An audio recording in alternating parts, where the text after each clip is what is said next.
punto pong ito'y kamustahin na po natin ang paghahanda naman sa mga pantalan mula sa spokesperson ng Philippine Ports Authority na si Eunice Samonte. Magandang umaga at welcome po sa Balitang Hali. Magandang umaga po, Miss Connie, at sa lahat po ng nanonood, nakikinig. Sa inyo pong pagbabantay, marami na po ba yung mga dumaragsang pasahero sa mga pantalan sa bansa?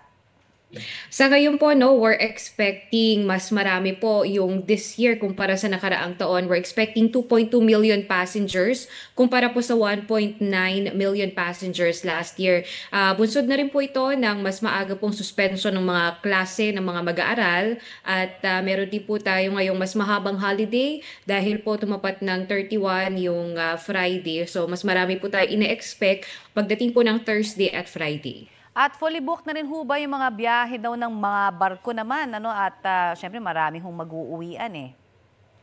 Good news po, sa ngayon po wala pa po tayo na monitor na fully book ng mga biyahe, pero ang advice po natin sa mga pasahero natin, kung mas maari po, mas maaga ay makapag-book na po sila online para po bago mapuno at bago magkaroon ng mahabang pila ay meron na po silang siguradong ticket. Opo, pero yung iba ho kasi talagang hindi techy at talagang sadyang pumipila pa rin sa mga pantalan.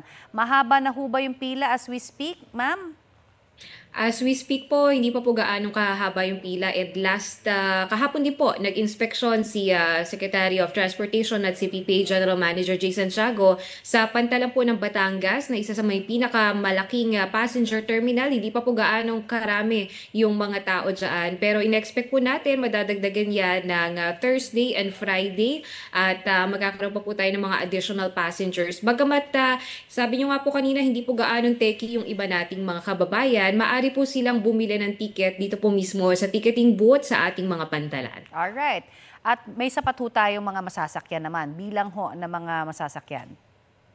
Tama po, meron po tayong relaxation sa mga barko. Ibig sabihin po niyan, mas nadagdagan po yung mga barko natin dahil po nadagdagan din yung ating mga pasahero. So, ang ating pong ine-expect actually, mas maraming pasahero kaya nakikipag-coordinate tayo sa Marina, sa mga shipping lines and sa Philippine Coast Guard para sa karagdagang barko po. Alright. In terms of security, ma'am, ano ba ang mga ginagawa na mga direktiba para po sa ating mga pantalan at may mga sapat din ho ba tayong magbabantay doon?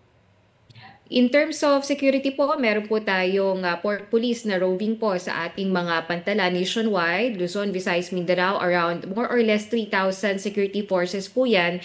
And tayo po in coordination din with Philippine Coast Guard dahil po merong K9 Academy ang PPA at ang PCG. So ito pong mga K9 units natin, yung mga dogs ay naka-deploy na rin po.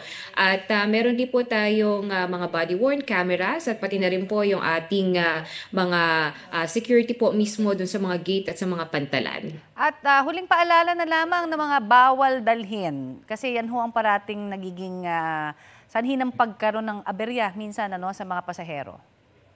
That's correct po. Ito nga po yung isa sa mga nagpapahabang ng pila, no? Especially kapag may mga dala na bawal. Like for example, bawal pa rin po syempre yung mga deadly weapon, flammable items. And bukod po dyan, para naman po sa may mga kasamang pet o yung mga fur parents na may kasamang fur babies po, mas makabubuti kung meron silang dalang veterinary health certificate. Pati na rin po yung kanilang valid shipping permit. Makukuha naman po yan sa Bureau of Animal Industry. And mas maigi na rin po kung hindi na ganun karami yung kanilang dala dahil lahat po yan ay dadaan sa x-ray machine at baggage scanner. So mas marami pong security ngayon na pagdadaanan dahil mas marami pong tao. Marami pong salamat sa inyong oras na ibinahagi sa amin dito sa Balitang Hali. Maraming salamat po. Ingat po tayong lahat. Yan po naman si PPA spokesperson Eunice Samonte.